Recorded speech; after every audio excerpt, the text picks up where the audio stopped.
Olá, tudo bem com você? Eu espero que você esteja bem. Se caso você não está bem, eu espero que você fique melhor. Hoje eu gostaria de conversar um pouquinho com você a respeito da incredulidade.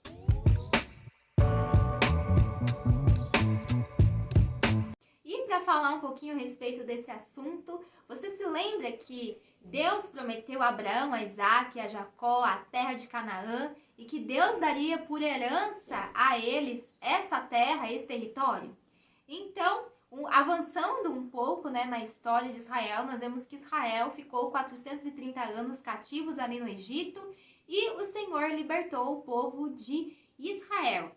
Esse povo passou pelo meio do Mar Vermelho, em seco, e eles agora estavam localizados no deserto. E ali no deserto o Senhor pediu para que viessem separar 12 homens, um de cada tribo de Israel, e eles viessem ir explorar a terra de Canaã, a terra prometida, a Abraão, a Isaac e a Jacó. E eles deveriam vasculhar aquela terra, ver como eram os habitantes daquela terra, o fruto daquela terra, as fortificações, o exército.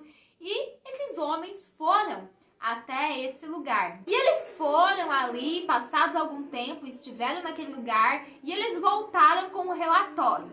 Então, como eram 12, 10 deles começaram a falar mal da terra e começaram a dizer que os habitantes daquela terra eles eram muito poderosos, que eles se viam como gafanhotos no meio daquele povo, que aquele povo também via eles como gafanhotos, ou seja, pequenininhos. E eles começam a ficar falando essas coisas a respeito dessa herança que Deus tinha reservado para eles. Mas 2 daqueles homens começam a falar bem daquela terra, e esses 2 homens são Josué e Caleb. Mas aquilo que os 10 homens falaram veio a se tornar mais valioso para o povo, O povo deu ouvidos para aqueles 10 e não para aqueles 12. Então, por conta disso, o povo não herdou a terra de Canaã naquela época. Logo, eles tiveram que ficar 40 anos no deserto, porque eles não quiseram ir até aquela terra, guerrear no meio daquele povo e tomar aquelas cidades para eles. E nós vemos que a Bíblia diz que eles não herdaram aquela terra por incredulidade. Eles foram incrédulos porque eles não creram que Deus poderia ser capaz de colocar eles naquele lugar, de que Deus poderia expulsar aquelas nações ali daquela terra para que o povo de Israel viesse habitar no lugar deles. E ao longo da Bíblia nós vemos também outros exemplos de incredulidade, como Tomé. Você se lembra que Jesus já havia sido ressuscitado dentre os mortos, que ele apareceu aos discípulos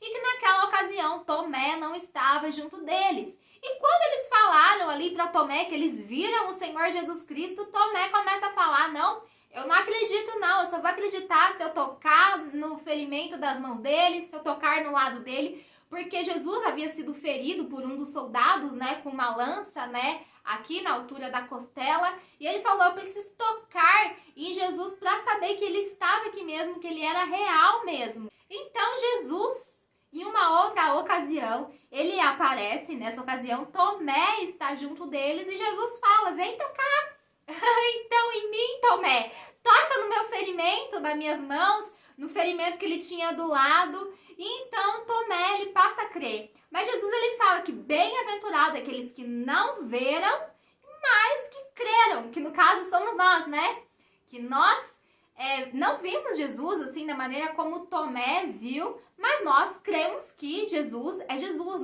Claro que muitos de nós, já tivemos experiências com Jesus, já vimos Jesus, e sabemos que ele vive, que ele reina. Mas Tomé, ele teve essa observação, ele teve esse puxão de orelha nessa ocasião por não ter crido.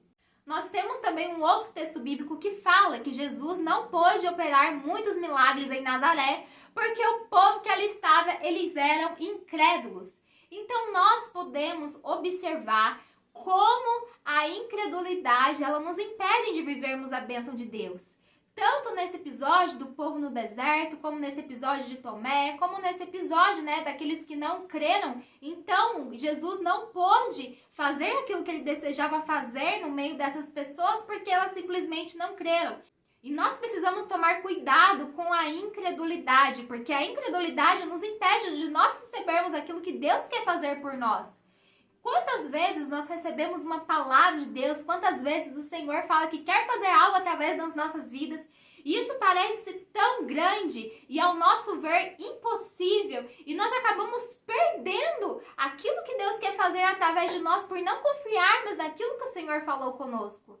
Então nós precisamos guardar as palavras do Senhor no nosso coração e sabendo que nós somos incapazes, que nós não conseguimos por nós mesmos, mas com a ajuda do Senhor nós conseguimos alcançar tudo aquilo que Ele tem reservado para nós. Então, nós precisamos manter o nosso coração cheio de fé. Nós precisamos nos agarrar em quem Deus é, de que Ele não é homem para que minta e nem filho do homem para que se arrependa. E que as palavras do Senhor são verdadeiras, são fiéis. O Senhor nunca vai nos enganar e dizer que vai fazer algo nas nossas vidas, sendo que Ele não tem intenção de fazer. Mas nós precisamos ter essa consciência e agimos por meio da fé. A palavra do Senhor diz que a fé sem obras é morta. Então nós precisamos praticar a fé. Por exemplo, se o Senhor ele fala para um jovem, né, ou para um adulto mesmo, você vai entrar em tal faculdade, você vai fazer tal curso, e essa pessoa começa a ver que é um curso muito concorrido, que é muito difícil, mas ela agarra essa palavra que o Senhor falou para ela, e ela começa a estudar e a se dedicar, logo essa pessoa vai receber o favor do Senhor e ela vai colher isso que ela tem plantado. Ela vai receber por fé essa promessa do Senhor sobre a vida dela. E quantas pessoas, jovens, né, homens, mulheres, que estão esperando em Deus, que estão aguardando, né, o seu futuro esposo, a sua futura esposa. Creia que Deus vai fazer isso na sua vida. Creia que o Senhor tem uma pessoa para você e que você vai viver a família que você tanto deseja. Às vezes, você deseja também ter sucesso na sua área profissional e às vezes está tudo tão difícil, tão complicado, mas confie em Deus que te deu as habilidades e a capacidade para você ir galgando, para você ir subindo níveis e chegando até o lugar que o Senhor prometeu para você. Então nós precisamos trabalhar por meio dessas palavras que nós recebemos do Senhor e não permitimos que a incredulidade entre no nosso coração e roube as promessas do Senhor sobre nós, sobre as nossas vidas. Nós precisamos crer hoje, crer amanhã e continuar crendo. A nossa vida, a vida cristã é uma vida em fé. Nós precisamos de fé, nós precisamos crer, né, que o Senhor está conosco nessa vida aqui terrena e que nós estaremos com Ele por meio da fé. Quando chegar a nossa hora, ou quando Jesus voltar, ou quando nós encontrarmos com o Senhor na glória. Então nós precisamos manter essa atitude de fé. Nós precisamos nos agarrar e perseverar nas palavras do Senhor sobre nossas vidas. É sobre isso que eu gostaria de conversar com você. Talvez você tenha recebido maus pensamentos na sua mente, você tenha se questionado, né? Porque algumas coisas ainda não aconteceram na sua vida, porque às vezes está tudo travado, está tudo complicado, mas mantém uma atitude de fé. O Senhor prometeu, Ele vai fazer, e não importa o obstáculo, não importa a dificuldade, que Deus, Ele é maior do que tudo isso, e com Ele nós vencemos, com Ele você vai vencer, você vai conseguir para a honra dEle. E isso vai virar um testemunho sobre a sua vida e muitos serão inspirados e incentivados pela tua história. No nome do Senhor Jesus Cristo. Amém. Tchau, tchau.